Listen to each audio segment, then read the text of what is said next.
The three shapes that we'll be looking at today will be pectoralis, serratus, and the deltoid. I definitely need my landmarks first. So sternum, I'll put in my clavicle here with the basic idea, the knowledge that this is moving with the direction of the arm. Since everything really in our conversation is going to start to attach to the arm in some way, even if it's through the shoulder, I have to be aware of that pinch and stretch as a result of the arm or shoulder's movement that I'll see in the muscle. Putting in this costal plane, that's our kind of organic plane change in the rib cage. So clavicle on this side. This is really important to remember. This is your AC or acromion process. That's the bone that gives you kind of the top plane, the thickness to your shoulder, but is a part of your scapula. And today it would be good to have your basic idea for the arm lightly indicated. At the very least, kind of think about where the head of the humerus is. And then it would be a benefit, to also have this as a perspective, just because the deltoid and the pectoralis attach to different surfaces of the arm. So if we can have some kind of perspective model, it's going to make it easy for us to kind of give a general impression as to where muscles are beginning and ending. And as a constant reminder of our workflow, remember the idea of every area can be learned in 3 parts, and our steps, as always, are what is the part, 2, what is that part's position, where does it begin and end, and what kind of gesture does result from that, and then 3, how can I maintain perspective. Pectoralis, as a basic part or shape, looks like a goldfish. There's the tail of the goldfish, and so remember, or try to imagine there's a goldfish that had its head chopped off. Right, so that if you took just the head off, the remainder of the shape would kind of look like. If we break down just the pectoralis, there's an interesting kind of design element we have to explain, which is just this triangle or tail there. The reason that we have that is that every part of your pectoralis, a clavicular part, sternal part, and then an abdominal portion. And each part, so the clavicle portion, clavicular portion, starts here and then goes really far down the arm. The sternal portion goes underneath that and then to about the halfway point on that tail. The abdominal portion goes underneath the first 2 and goes much higher on the arm. And so what the muscle is doing is twisting. It's kind of twisting one on top of the other in terms of those 3. The position that goes to is already kind of explained here, clavicle, sternum to abdominal. This is about 1/3 of the way down your humerus. So that's the origin and insertion points. All I need to do if I want to give this perspective is remember that shape, but modify the shape for whatever forms it exists on top of. So instead of, I know it goes here, I know it goes here, it touches the ab, and then it goes roughly here. But that's not showing any perspective. So when I put that down, I just want all these lines to follow the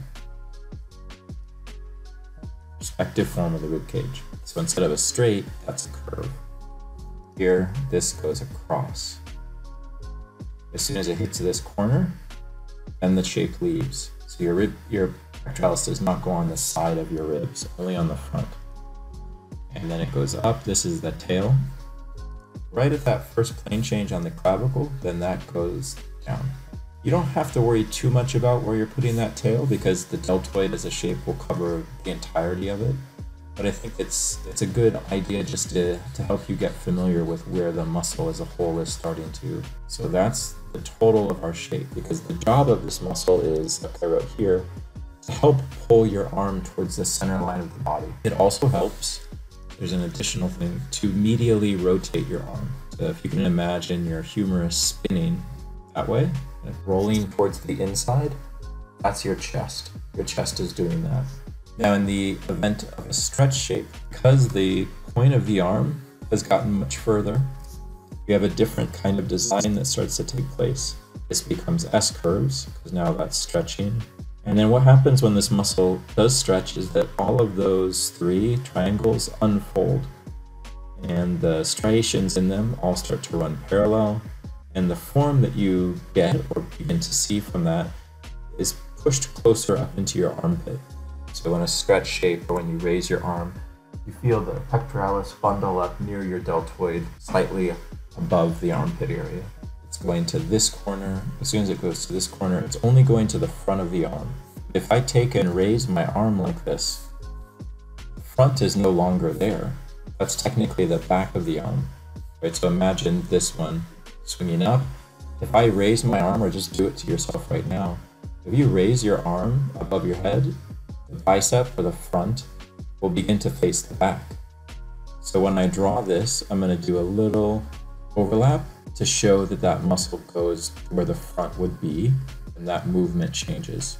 So here's a big S curve, and that shows the stretch. When the muscle is stretched like this, the volume or the form isn't nearly as dramatic as it might be in a flexed view.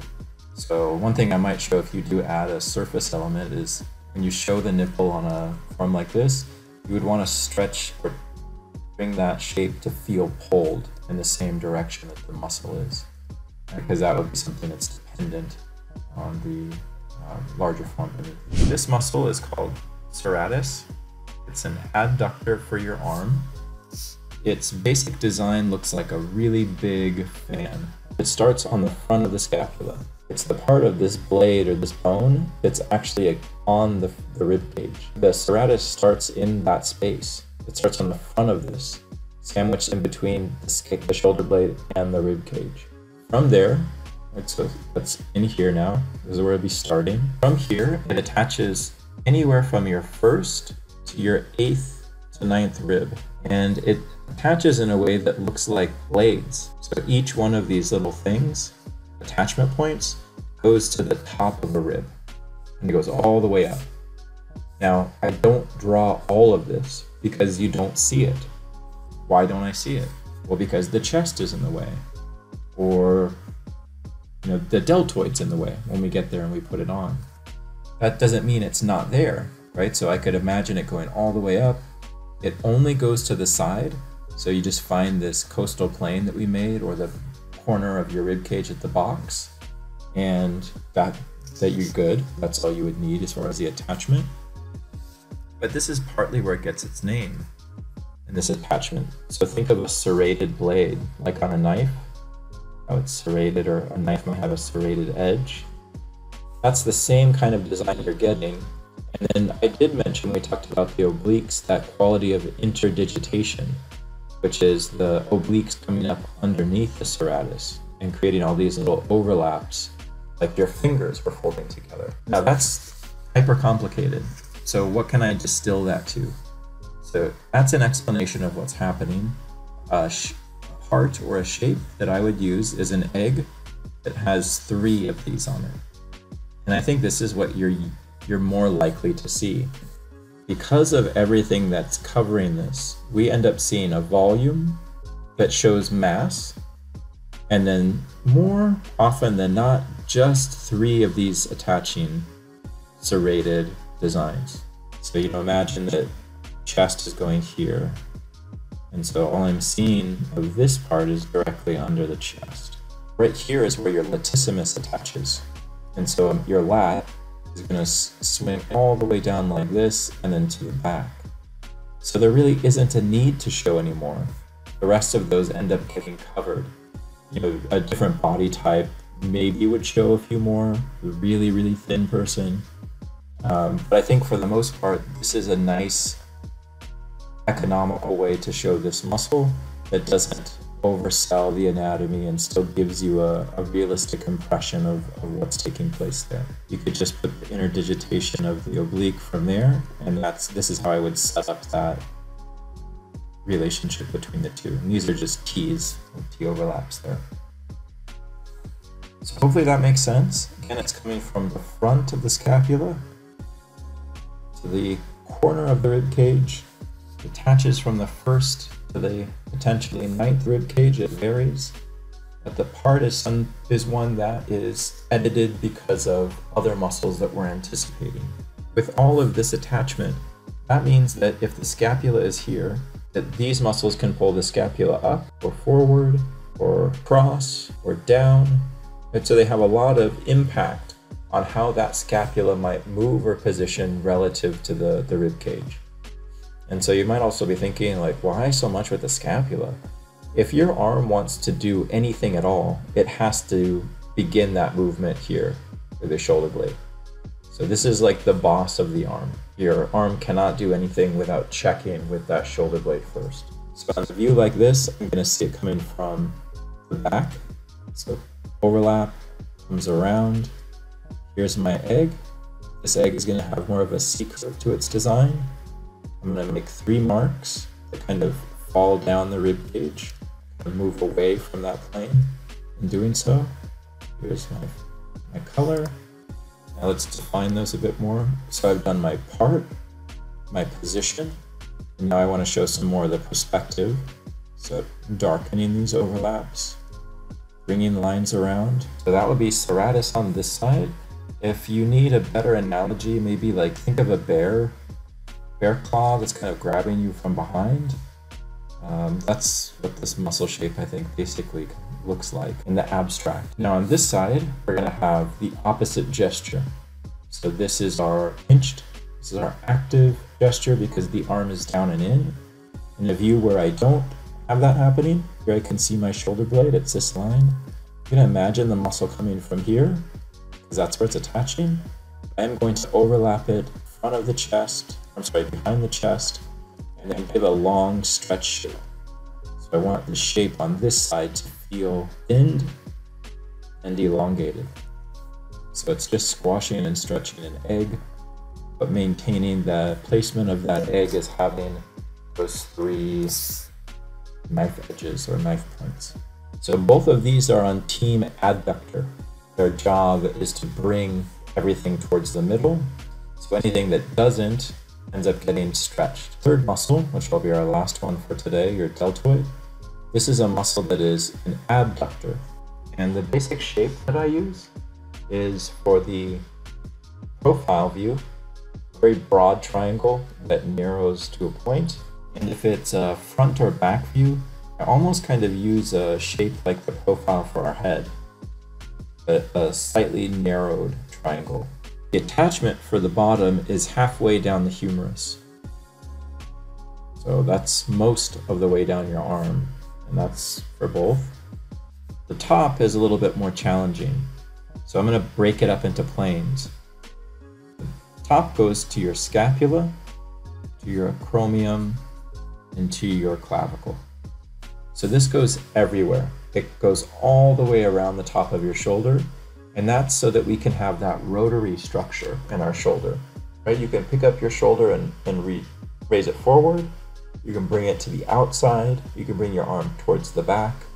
And that's controlled by each one of these separate heads. So I'm just gonna, from those chiseled lines at the top, I'm gonna create 3 planes. So this muscle is divided into 3 parts: back, middle, and front. One area of confusion that might benefit just by addressing a more complicated idea is that these muscle heads, the front and the back, are normal muscles in terms of a striation pattern that goes from insertion to origin. The middle is not. The middle part of this head is called a multipennant, and the need for this is that the muscle is dedicated to a type of strength in order to support and brace the other muscles around it. So the way that I draw this or think about it is that you have basically 2 pot leaves, one on top, one on the bottom, and they touch, and then you kind of fill in the middle parts with leaves, and then each of these little areas breaks into a leaf with a center line and then veins. And this is the structure of that muscle. It's kind of this fragmented or fractured design with all of these muscle striations that kind of fan out, because this muscle needs to support and brace the other 2. The reason I think this is, even though it's more complex, worth addressing is because I find students that when they draw more muscular people or comic book artists turn this into different muscles. It's not. There's just 3. There's just 3 shapes in this. But because they maybe aren't aware of the nature of how the one in the middle is designed, it turns into hundreds of tiny muscles inside of the deltoid. So that's what it would look like. Front and back, you could just divide by a line that shows, the front in the middle or back in the middle. And you don't have to show this structure every time. It's really so you can avoid confusion there. So remember that when we talked about our scapula, there's the medial border, which is this back plane. And then the spine of the scapula is this little S curve. And it kind of branches up out of the medial border like this, and then it eventually turns into the acromion process. But your deltoid starts under this. So it's underneath that S-curve bone. And it goes to the acromion, and then it goes to the clavicle. But it won't go so far that it'll break the little dark triangle, which is this fossa. You want to leave that open. That way you get some naturalism in the spacing between the pectoralis and deltoid. Another thing that's worth noting is the deltoid as a whole from the side, it has a lift to it. That line that goes up is what it does. And that's balanced or offset by its attachment to the humerus. So when it attaches to the humerus, it goes the opposite way. It goes down. So your outside view, it would look actually more like this. So look at how, nicely it's going to cover the serratus and chest, and this goes over the chest, goes over the serratus. Here it's going to connect with the humerus, back to the scapula, and then let's just, for this side view, simplify that raise. And you may not have to do this. Like for example, on women, they have an extra fat pad that sits on the rear of the deltoid. And so back here, so it makes it a little bit harder to see some of those qualities and elements. But these are the overlapping forms in terms of what's on top of what. Okay, so no gesture or movement in this. This technically would be a stretched shape because these muscles, chest and serratus, are used to pull the arm down and in. So when I'm drawing this one, it goes halfway to the outside. So that's like right here. So this, I'm going to make an S curve, pulls over, it hits the cylinder, has to go around, and then it's overlapping here to the back. For this side, it goes up, it's going to go across the middle. I don't see much of that though. And then so from there, I'm going to overlap a curve, S curve, down to this point. The spine of the scapula ends. I can bring my line down to that same attachment point. All three muscle heads end at the same attachment, even though they have a diverse beginning and top. This one's a totally different story, because now the arm is raised. So let's make a cylinder here. So the cool thing about the deltoid is, again, 3 planes or 3 heads means that it can move the arm in 3 directions. This arm is lifted straight up. So in order to do that, we would have to use that middle head, which is the one off the acromion. Now let's find halfway. This is halfway, and that's the outside. To do that, I'm going to make a C curve. But that doesn't mean all 3 heads have to use. If I could maybe see the one in the front, I bet it would be pinching too.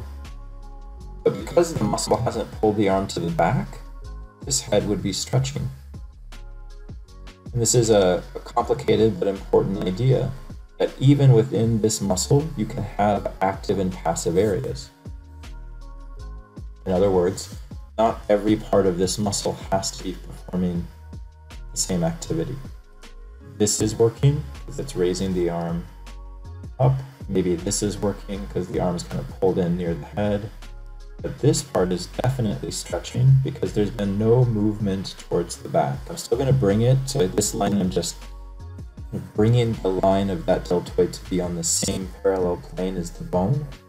You don't always have to draw that little S curve that I made for the spine, as long as you associate this line with the direction of the scapula. And this muscle also has a lot of mass, so kind of following it with some wrapping lines here is a good way to explain the contribution that it makes to your shoulder. This is a pretty unique design. Not all animals have this kind of rotary quality around their shoulder. It gives us a lot of facility in how we use our arms and our hands. So the easiest example in terms of comparison would just be primates. Primates have the same structure. That's going to be our best view at how this muscle flexes, since on this side we don't see it, right? It'd be all behind the head here. But let's end by doing the view that we would see from the front. So in the front, let's plot it first. It's kind of a complicated muscle. Halfway down this shape would be here. This is the outside, and then it goes to the acromion, it goes to the clavicle, and then it's going to the scapula on the back. So I have 3 to 1. I found my fossa, so I know where this kind of starts. This is an S curve because this muscle is not currently being used. This comes down, this one comes from behind, and there's our shape. If you wanted to make this a bodybuilder, you could just make the shape bigger and wider, fuller, same as the chest, same as the serratus. The other thing that I want to make sure that we're still paying attention to is within these groups, the idea that there's still a passive and active asymmetrical design. So if you look at the idea that these are muscle groups, ab versus adductor, that create different movements, you should expect to see that idea of gesture in them. And we do. Just look naturally at the height of the deltoid and how the height of the chest is slightly off-centered to the height of the serratus, which is slightly lower. So even in these areas, there's a certain tumbling of those shapes.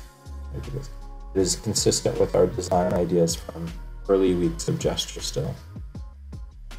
Now what I'm doing for this one to get it a perspective is from the corner of that clavicle, or that attachment point, and that has the same effect of creating planes. So now that is the deltoid which faces out to the side. This is the deltoid which faces towards the front. And so it kind of planes off the top of the arm by giving it a much more consistent feel of perspective. You could do the same thing for the back. It's a great way to show the beginning to the perspective of that shoulder. Hey guys, if you like this lesson, consider checking out Michael's courses on Proko.com. He goes more in depth on subjects like figure drawing and portrait drawing. Thanks, and see you next time.